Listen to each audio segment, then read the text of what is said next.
So Charmi, మొత్తానికైతే mega family, Allu family ఈ వివాదం మాత్రం ఇప్పటితోని అయిపోయింది. సో చాలా మంది ఫ్యాన్స్ ఇదే ఫీల్ అవుతున్నారు. ఎందుకంటే అల్లు అర్జున్ ఒక ట్విట్టర్ పోస్ట్ పెట్టిండు.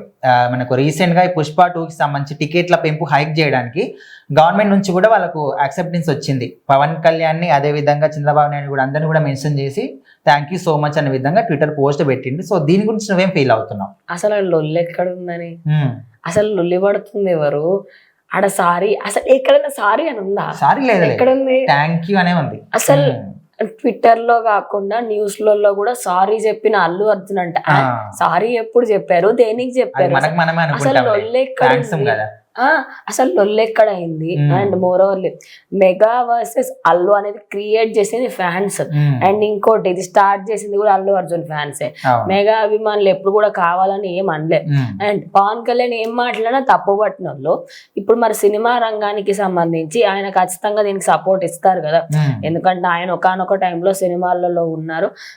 పోయిన ప్రభుత్వం సినిమాలకు అంత రెస్పెక్ట్ ఇవ్వలే. నువ్వు నమ్ముతావో లేదో కానీ ఒక టైంలో ఎట్లా అంటే ఒక సినిమా రిలీజ్ చేసుకుంటామంటే 10 రోజులు వెళ్ళి అడుక్కోవాలి, sir sir sir sir please sir please sir.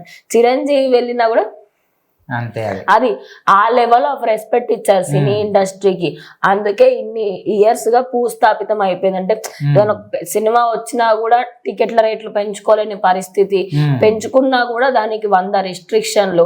ఇంకా కొన్ని ఏరియాస్ లో అయితే చాలా తక్కువ రేటుకి ఇచ్చి సరే అన్ని బాగానే ఉన్నాయి అనుకునే టైంకి ఇప్పుడు ఇంకో కొత్త ప్రభుత్వం రావడం అది అందరికి ప్లస్ అయింది. అంటే వేరే సినిమాలు పక్కన పెడితే పుష్ప పార్ట్ 1 సంబంధించి అది వైసీపీ గవర్నమెంట్ ఉన్నప్పుడు వచ్చింది కదా. సో దాన్ని కూడా ఏమంతా నార్మల్ అనుకుంటే ఒక 20-30 రూపీస్ ఏమో, అది కూడా అసలు హైక్ అని కూడా అనట్లేదు ఎవరు కూడా. సో నువ్వు అట్లాంటి నీ సినిమాకి హైక్ అని ఒక గవర్నమెంట్ కి నువ్వు మద్దతు తెలపడానికి అక్కడికి వెళ్ళినావు కదా. సో ఇప్పుడు నీకు కంప్లీట్ గా వ్యతిరేకం అనుకుంటున్న ఒక వ్యక్తి తరపు నుంచి ఇంత హైక్ ఇచ్చారు నీకు అని కూడా అంటున్నారు. ఇప్పుడు నీ వాళ్ళెవరు పరాయి వాళ్ళెవరు అనేది అర్థం కావాల్సింది ఫ్యాన్స్ కి. అల్లు అర్జున్ పవన్ కళ్యాణ్ కి ఏం ఉండదండి. వాళ్ళు ఏం అసలు వాళ్ళకి సంబంధం కూడా లేదు.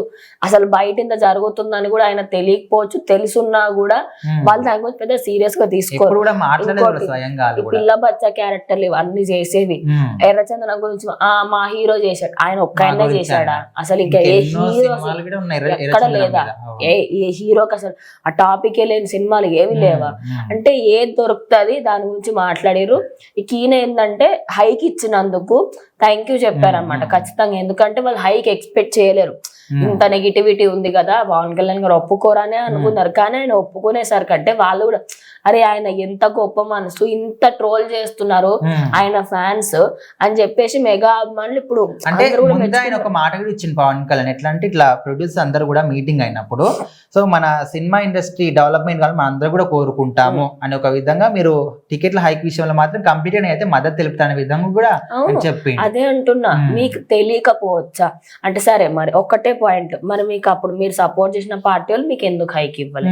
మరి నువ్వు వెళ్ళావు కదా, సరే మీరు వెళ్ళారు, ఇదంతా ఎందుకు అంటే ఇది క్రియేట్ చేసింది ఫ్యాన్స్.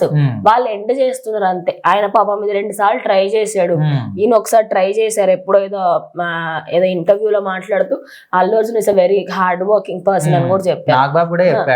అట్లా వీళ్ళకి ఏం ప్రాబ్లం లేదు ఈ ఫ్యాన్స్ మధ్యలో. ఇంకోటి మెగా ఫ్యాన్స్ దగ్గర నేనేం తప్పు ఉందన, ఎందుకంటే వాళ్ళు ఒక లెవెల్ అంటేనే వాళ్ళు అంటున్నారు కదా, ఒక లెవెల్ వరకు వాళ్ళకి సెన్స్ ఉంది. అంటే ఇక్కడ మాట్లాడాలి ఇక్కడ మాట్లాడకూడదని. వీళ్ళు ఏం చేస్తారు ప్లకార్డులు పట్టుకోవడం, కంటిన్యూస్ గా మాట్లాడుతూనే ఉంటారు. అసలు ఇక్కడ ఏం మాట్లాడింది కూడా ఏం ఉండదు, జస్ట్ ఇది అన్నారు అది ఖచ్చితంగా నెగిటివ్ గానే తీసుకుందాం అంతే ఇక. సో అట్లా ఈ నిబ్బా లొల్లి వల్ల ఆ నిబ్బా క్యాండిడేట్స్ ఎవరైతే ఉంటారో వాళ్ళు చేస్తున్నారు. అండ్ అల్లు అర్జున్ ఫ్యాన్స్ అందరూ తప్పు అనట్లేదు. కొంతమంది అందులో పాపం వాళ్ళు జెన్యూన్ గా ట్రై చేసి వాళ్ళు మంచిగా పోర్ట్రేట్ చేద్దాం అనుకున్న ఈ చిన్న ఏదైతే మైనర్స్ ఉన్నారో వాళ్ళు కొంచెం ఎక్కువగా ఉడుకు రక్తం అంటారు అట్లా ఉంది. సో ఆయన పెట్టిన ట్వీట్ అయితే మాత్రం మాకు హైక్ ఇచ్చినందుకు చాలా థ్యాంక్ యూ. అండ్ ఇంకోటి ఏంటంటే ఆయన ఏది మనసులో పెట్టుకోరన్న దానికి ఇంకొక నిదర్శనం ఇది. తెలుగు ఇండస్ట్రీ బాగుపడితే ఆయన కంటే హ్యాపీ ఇంకెవరు. అదే కదా, ఆయన హిట్స్ ఇవ్వాలనుకున్న వ్యక్తి ఇప్పుడు పాలిటిక్స్ లోకి వెళ్ళారు. అండ్ నా వల్ల అటు తెలుగు సినిమా ఇండస్ట్రీ బాగుంటది, టీఎఫ్ఐ బాగుంటది, ఖచ్చితంగా ఆయన 100% అష్యూరిటీ ఇస్తారు. సో ఇక్కడ అయితే వీళ్ళిద్దరి మధ్య ఎలాంటి అసలు అవి వివాదాలు ఉన్నవి లేవి అవంతా పక్కన పెడితే ఉన్నాయని అందరూ మనం ఫీల్ అవుతున్నాం, ఫ్యాన్స్ కూడా ఫీల్ అవుతున్నారు కాబట్టి ఈ పోస్ట్ తోని దీనికి మాత్రం ఇప్పటితో తెరబడింది అనేది ఫీల్ జస్ట్ అవుతుంది. అల్లు అర్జున్ ఫ్యాన్స్ ఎవరెవరైతే ఈ అంటే క్రింజ్ పిక్చర్స్ క్రింజ్ వీడియోస్ చేస్తున్నారో అవి కొంచెం ఆపేస్తే బెటర్. ఎందుకంటే ఇంకెంత దిగజారి కొడతారు. మీ హీరోనే మీ పరువు మీరు తీసుకోండి, మీ హీరో పరువే తీస్తున్నారు. సో ఆలోచించి చేయండి.